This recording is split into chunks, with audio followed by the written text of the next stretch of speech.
I took my late wife's camera to be developed, expecting memories. The photographer, a family friend, stopped me and said, "Don't show these photos to anyone else." Curious, I asked why. He handed me a sealed envelope with trembling hands.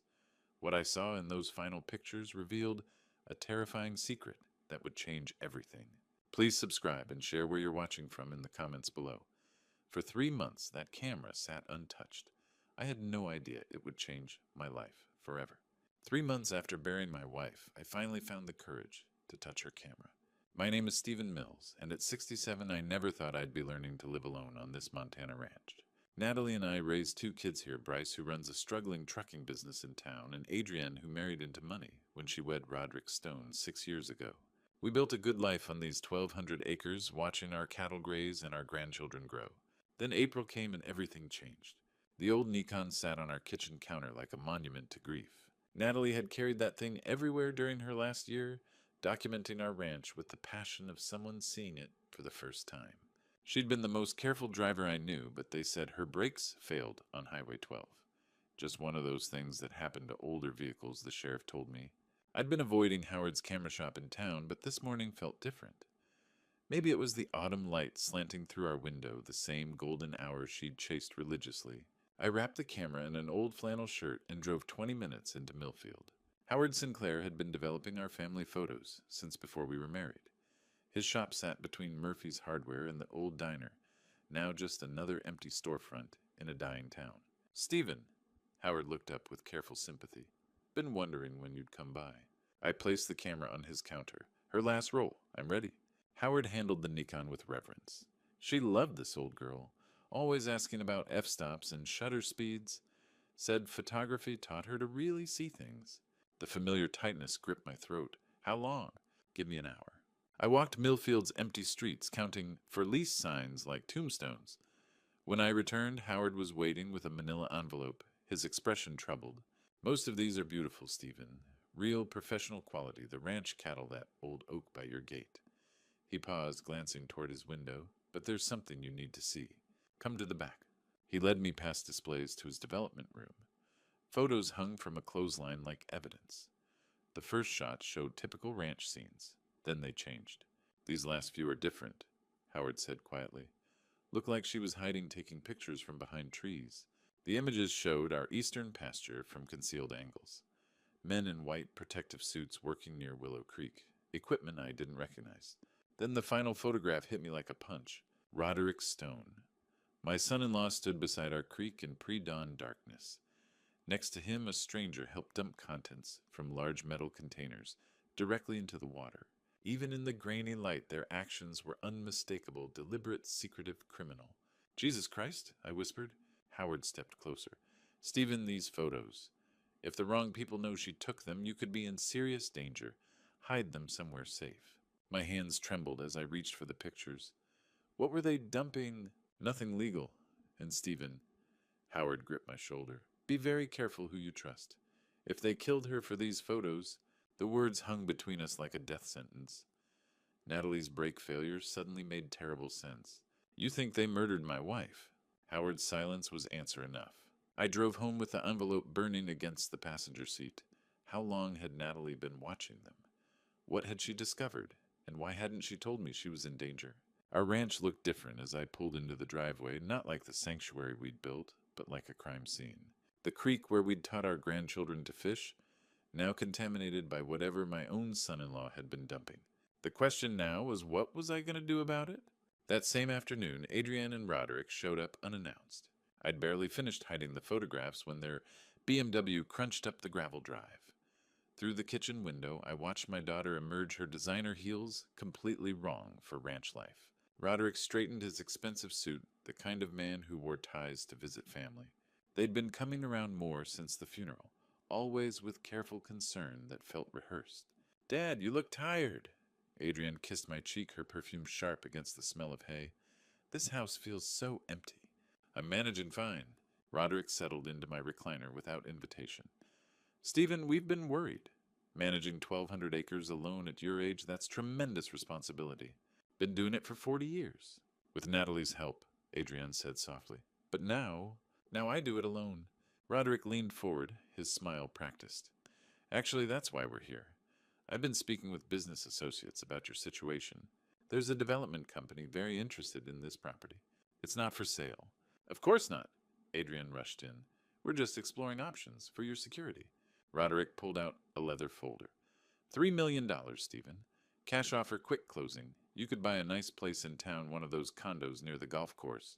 I stared at the papers. $3 million for land my grandfather had cleared by hand. This ranch has been in our family 80 years. Times change. You're 67, Stephen. How much longer can you handle the physical demands? Something in his tone made my skin crawl. The same cold calculation from that photograph. You know, Stephen, he continued, standing to loom over me, ranch work is dangerous at your age. Heavy machinery, rough terrain, unpredictable animals. A man could get seriously hurt if he's not careful. One moment of inattention, and he let the words hang there. And are you threatening me, Roderick? His laugh was too quick. Threatening? I'm trying to help family. I'm concerned about your safety. Accidents happen on ranches every day. Adrian touched his arm. Honey, maybe we should... Your father's smart, Adrian. He understands what I'm saying. Don't you, Stephen? I understood perfectly. The same people who'd killed my wife were telling me I might be next. If I need time to think. Of course, but don't take too long. Roderick gathered his papers. Opportunities like this don't last forever. And frankly, at your age, time isn't something you have in abundance. They left with promises to check on me soon. I watched their taillights disappear, hands shaking with rage. Locking up for the night, I found a business card that had slipped from Roderick's folder, wedged between couch cushions. The company name meant nothing, Clearwater Environmental Solutions. But the address was local, and the logo showed a drop of water with a mountain behind it. The same logo I'd glimpsed on equipment in Natalie's photographs. Everything was connected, and I was running out of time to figure out how. The next morning, I searched through Natalie's veterinary office for the first time. I'd avoided this room since April, unable to face her meticulously organized files and the faint scent of antiseptic that still lingered. But yesterday's discoveries had changed everything. If my wife had been investigating something dangerous enough to get her killed, the answers might be hidden among her work. Her desk sat exactly as she'd left it. Appointment calendar open to April 18th, the day she died. Coffee mug with a ring stain, reading glasses folded beside her computer. I started with the filing cabinet, working through patient records for our neighbor's livestock. At first, everything seemed normal. Vaccination schedules, pregnancy checks, routine treatments. Then I noticed a pattern in her handwriting. Small question marks penciled beside certain entries, all from the past 6 months, all involving animals from farms along Willow Creek. Unusual symptoms she'd written beside one entry. Cattle showing signs of toxicity, no obvious cause. Another file contained photographs of sick animals, cows with patchy hair loss, horses with respiratory distress, a neighbor's dog that had died after drinking from the creek. My hands trembled as I pulled out a manila folder marked Personal Research. Inside were soil samples in small glass vials, each labeled with GPS coordinates. Water test results from 3 different labs. The numbers meant nothing to me, but Natalie had highlighted them in red ink and written dangerous levels across the top. She'd been building a case, documenting evidence, preparing for something. I moved to her bookshelf, running my fingers along veterinary textbooks and journals. Behind her diploma from Colorado State, something crinkled, a small envelope sealed and tucked into the frame. Inside was a brass key and a handwritten note in her careful script. Stephen, if something happens to me, this key opens box 247 at First National Denver. Trust Howard. Don't trust anyone else. The ranch is in danger. I love you. N. The paper slipped from my fingers as the full weight hit me. Natalie hadn't just stumbled onto something suspicious. She'd been systematically investigating it, collecting evidence, preparing for the possibility that her discovery might cost her life. She'd known she was in danger. I sank into her desk chair, surrounded by the careful documentation of what might have been her final weeks. How long had she been afraid? Why hadn't she told me? Had she tried to warn me in ways I'd been too blind to see? The key felt warm in my palm, solid and real. Whatever she'd hidden in Denver was important enough to risk her life documenting. Important enough that someone had killed her to keep it secret. I thought about Roderick's visit yesterday, his calculated threats, about ranch accidents, about the business card connecting him to the equipment in those photographs, about my daughter unknowingly married to the man who'd murdered her mother. Standing in Natalie's office holding her final message, I understood that I had two choices. I could pretend ignorance, sell the ranch, and spend my remaining years wondering what really happened to my wife. Or I could follow the trail she'd left me no matter where it led. The decision wasn't difficult. Natalie had died trying to protect our land and our community. The least I could do was finish what she'd started. I pocketed the key and headed for my truck. Denver was 3 hours away, and I had a safety deposit box to open. That same afternoon, Bryce and Vanessa arrived with good news. I was loading supplies into my truck for the Denver trip when my son's pickup rumbled up the drive. Bryce climbed out wearing his usual worried expression, the same look he'd carried since his trucking business started hemorrhaging money. Behind him, Vanessa clutched a leather briefcase like salvation. Dad, perfect timing. We need to talk about your future. They followed me into the kitchen where Vanessa spread papers across the breakfast table with practiced efficiency. Stephen, I've been analyzing the local market, she said in her smooth realtor voice. Property values have plateaued, but there's significant development interest. I'm not selling. Bryce leaned forward.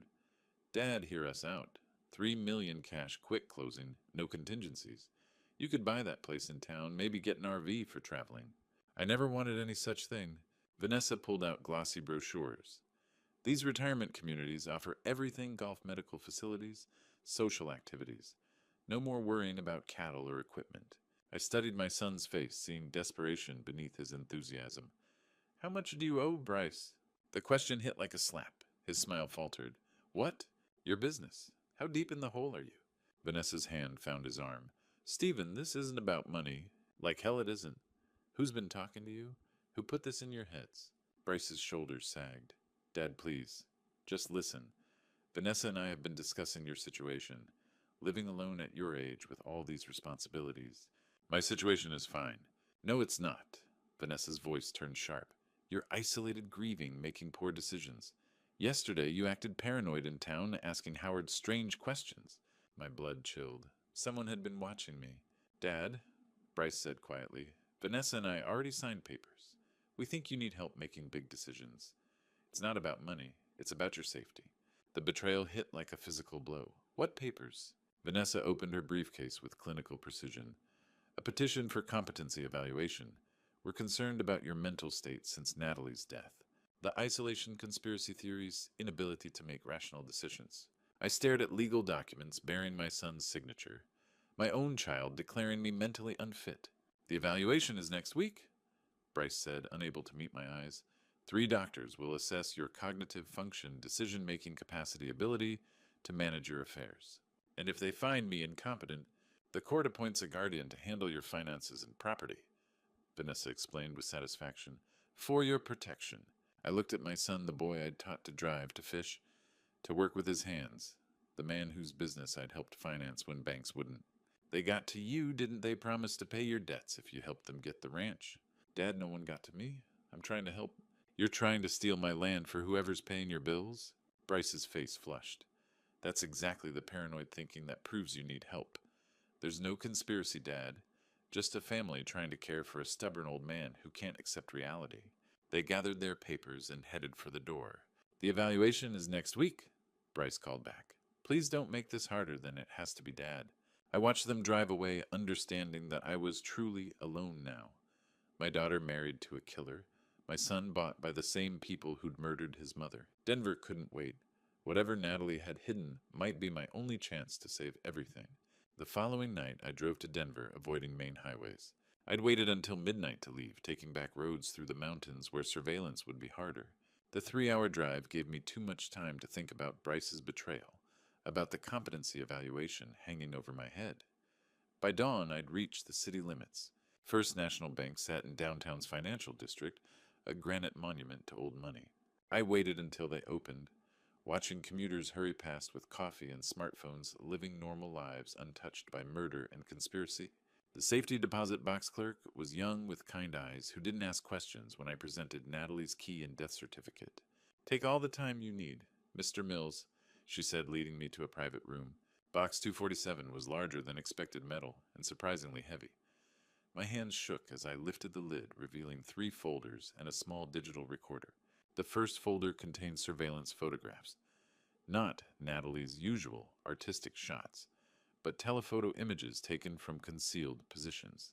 Dozens of them documenting systematic dumping operations at multiple locations along Willow Creek and 3 other county waterways. Men in hazmat suits, corporate trucks, barrels being emptied into streams feeding the town's water supply. The dates spanned 8 months, an ongoing operation, not a one-time incident. The second folder held chemical analysis reports from independent labs, soil samples showing dangerous toxin levels, water contamination studies painting a picture of environmental terrorism. Maps marked with red X's showed poison spreading through our groundwater system. Within 2 years, it would reach Millfield's wells. Within 5, the entire valley. The third folder contained corporate filings, bank records, shipping manifests, a paper trail connecting the dumping to shell companies and offshore accounts. At the center, Cornelius Stone, Roderick's father. But the digital recorder destroyed what remained of my composure. I pressed play with trembling fingers. Natalie's voice filled the room, alive, determined, afraid. It's October 15th. I followed them tonight to the old Morrison place. Stephen, what I've discovered, they're not just poisoning our land.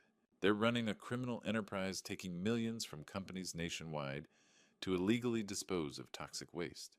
Our creek, our soil, our neighbors' water, all contaminated. Her voice broke. I've documented everything. Chemical signatures match industrial solvents, heavy metals, carcinogens causing birth defects and cancer. They're killing our community for profit. A pause then. If something happens to me, Stephen, they killed me to keep this secret. Don't let them get away with it. Don't let them poison our grandchildren's future.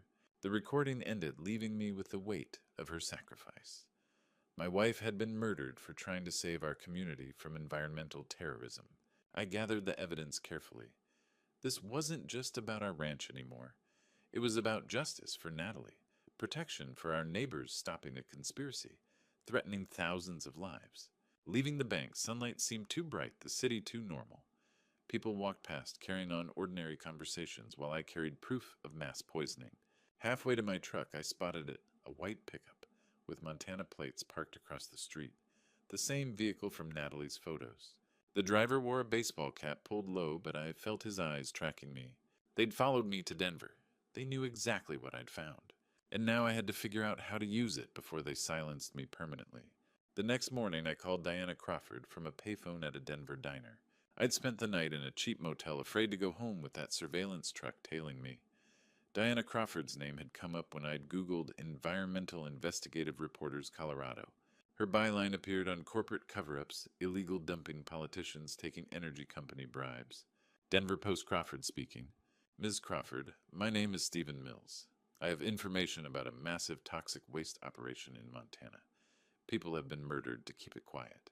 A pause. Sir, I get a lot of calls. My wife documented everything before they killed her. I have photographs, chemical analyses, corporate records, and her voice recording naming those responsible. Where are you? An hour later, I sat across from Diana in a Denver Post conference room.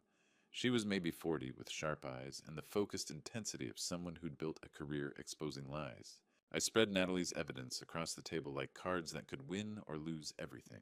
Diana examined each photograph methodically, comparing them to chemical reports. These toxin levels, this isn't just illegal dumping, this is environmental terrorism. My wife traced it to a network of companies. Shell Corporation's offshore accounts run by Cornelius Stone. Diana's fingers flew across her laptop. Stone, here we go.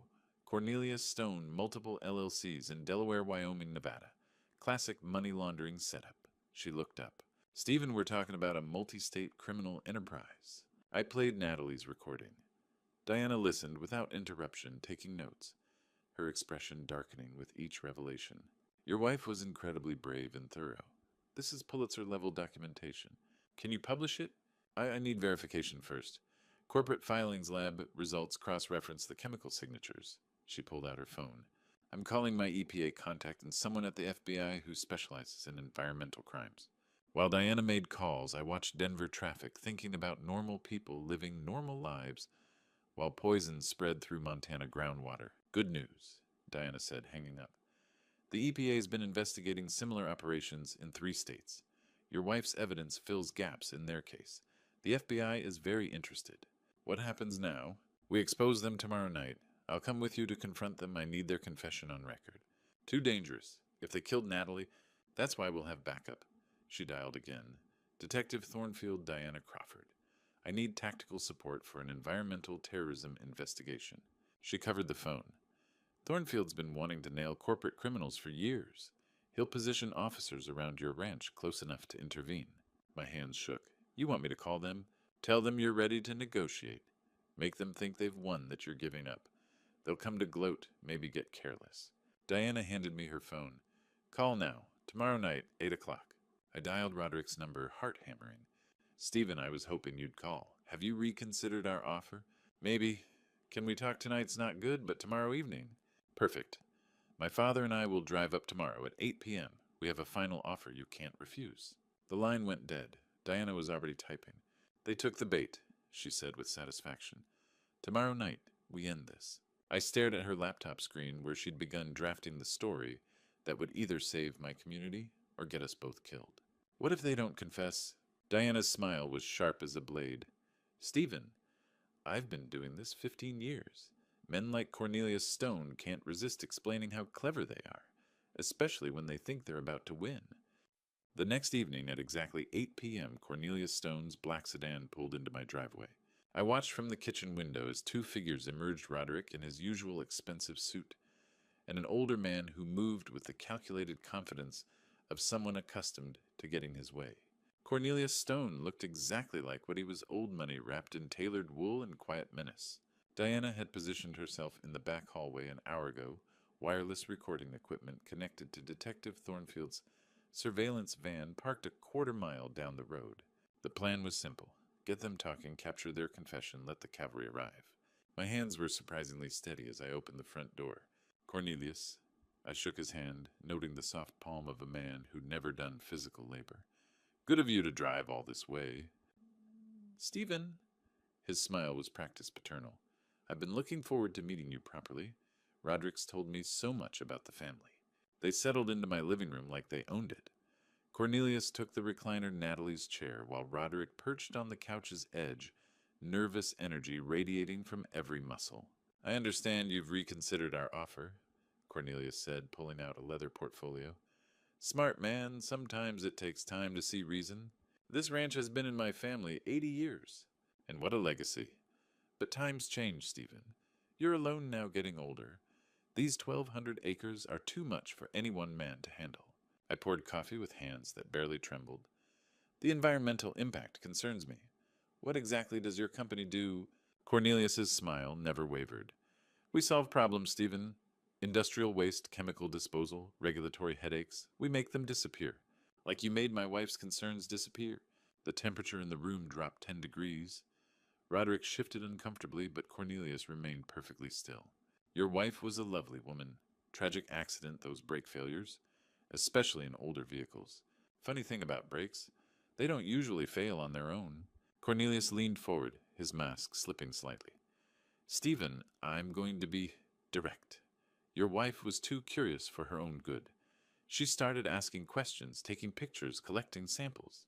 That kind of behavior can be problematic. Problematic enough to kill her. Accidents happen, especially to people who don't understand the bigger picture. Cornelius stood, using his height to loom over me. We're offering you $3 million to walk away. Take it and live comfortably for the rest of your natural life. Refuse, and I'll have the same accident as Natalie. Roderick finally spoke, his voice tight with stress. Our associate is very skilled at solving problems permanently. Brake lines, gas leaks, hunting accidents. Montana's a dangerous place for stubborn old men. Is that a threat? Cornelius laughed cold and sharp. It's reality. We've invested too much in this operation to let one grieving widower destroy it. Your wife learned that lesson. You can learn it the easy way, or the hard way. Actually, Diana said, stepping out of the hallway with her recording equipment, thousands of people just heard that confession. The color drained from Cornelius's face. What the hell? Diana Crawford, Denver Post. Thank you for that detailed admission of murder and environmental terrorism. Roderick lunged toward her, but the sound of sirens was already growing louder. Car doors slammed outside. Boots on the porch steps. You set us up. Roderick spun toward me, his face twisted with rage. You lying old bastard. He launched himself across the room just as Detective Thornfield kicked in my front door, 3 officers behind him with weapons drawn. Montana State Police, nobody move. Cornelius raised his hand slowly, his arrogant mask finally cracking. This is entrapment. Illegal recording. My lawyers will be very busy, Diana said, still recording, because this conversation is going live on the Denver Post website in about 10 minutes. I watched them cuff the men who'd killed my wife, feeling something I hadn't experienced since April Hope. Diana's expose hit the Denver Post website at 6 a.m. the next morning. I was feeding cattle when my phone started ringing. Reporters, neighbors, distant relatives who'd seen the story spreading across social media like wildfire. The headline read, Montana rancher exposes environmental murder conspiracy, with Diana's byline and a photo of our ranch at sunrise. By noon, the story had been picked up by CNN, Fox News, and the major networks. Diana's article laid out everything Natalie's systematic documentation, the illegal dumping operation, the corporate shell game, and the recorded confession that had sealed Cornelius and Roderick's fate. I was watching the coverage on my kitchen television when Detective Thornfield called. Stephen, you need to see this. Turn to Channel 7. The screen showed FBI agents in tactical gear raiding a warehouse outside Billings.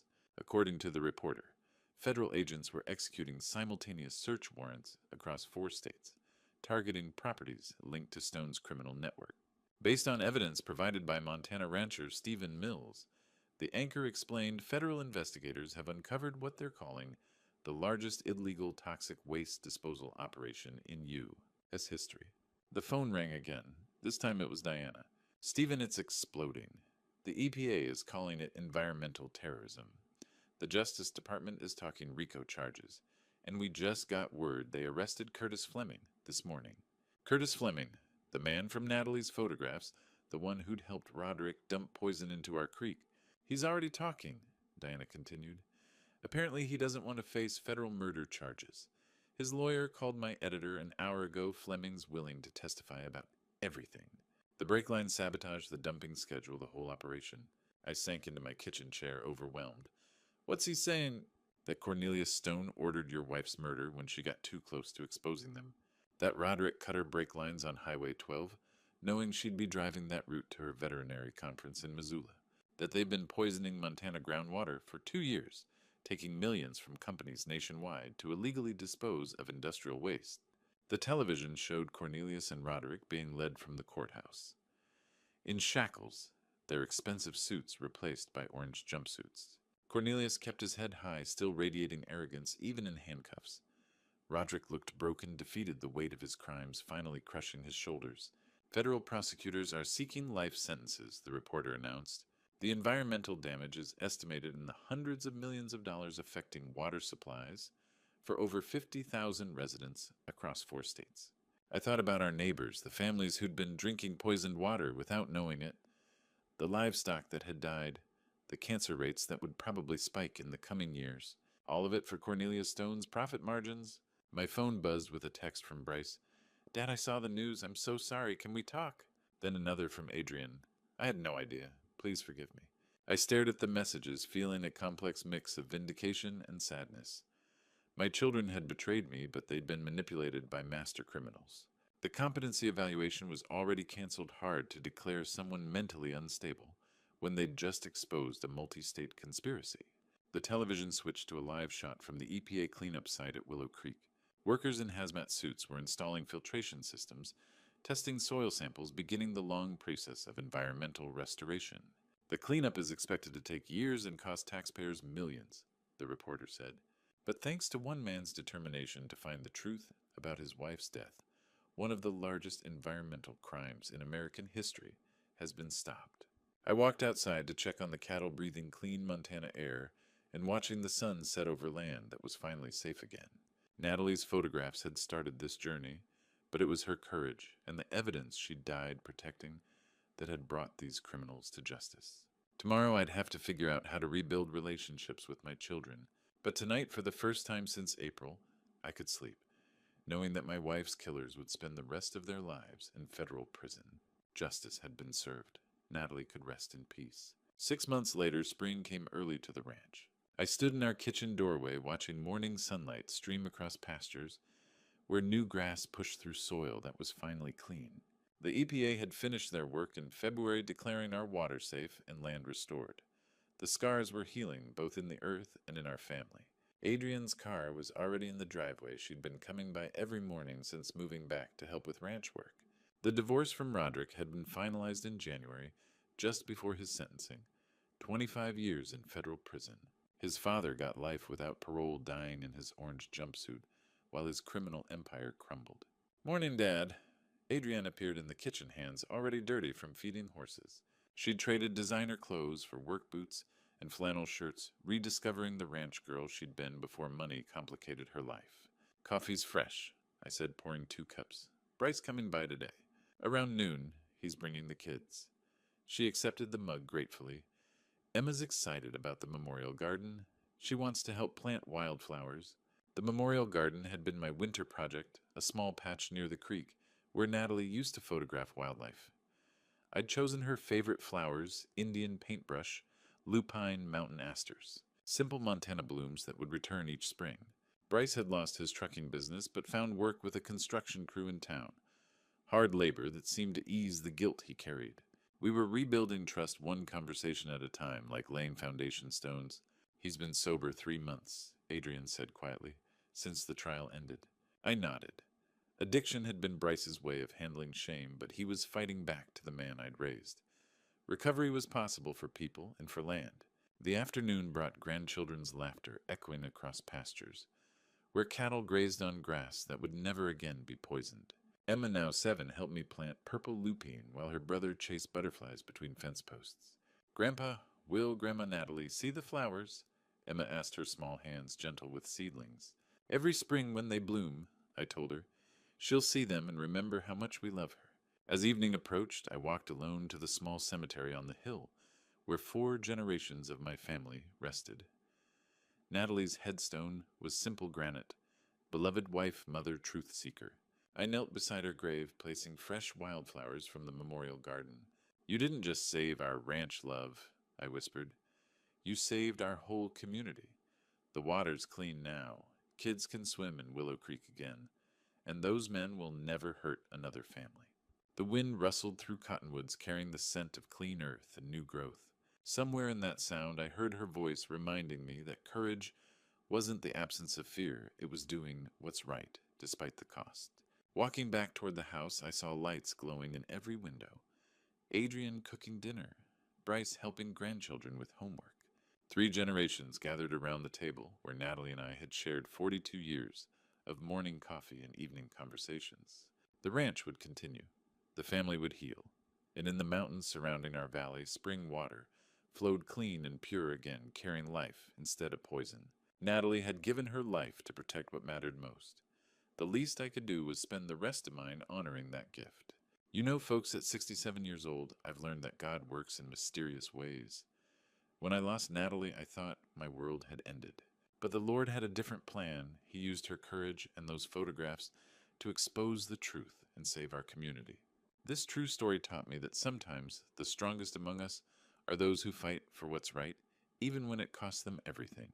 Natalie showed me that real strength isn't about holding on to anger. It's about holding on to what matters: family, land, and justice. Grandpa stories like mine remind us that ordinary people can do extraordinary things when guided by faith. God gave me the wisdom to see through the lies, the courage to seek justice, and the grace to forgive my children. Without his guidance, I never would have found the strength to take on those powerful men who thought they could poison our land and murder my wife. Looking back on this true story, I realize that every trial we face is part of God's greater plan. He used my grief to uncover a conspiracy that threatened thousands of innocent lives. He turned my family's betrayal into an opportunity for redemption and healing. These grandpa stories matter because they show how the Lord works through broken people like me. When I thought I was alone, he provided allies like Howard and Diana. When I felt defeated, he gave me the evidence I needed to seek justice. True story after true story proves that with God's help, even the smallest voice can speak truth to power. Grandpa's stories teach us that it's never too late to fight for what's right. Now, I'd love to hear from you. Have you ever had to stand up for the truth when it seemed impossible? Share your thoughts in the comments below. If this story touched your heart, please hit that subscribe button and share it with someone who needs to hear that justice is possible. Sometimes we all need reminding that with faith and courage, even the darkest secrets can't stay hidden forever.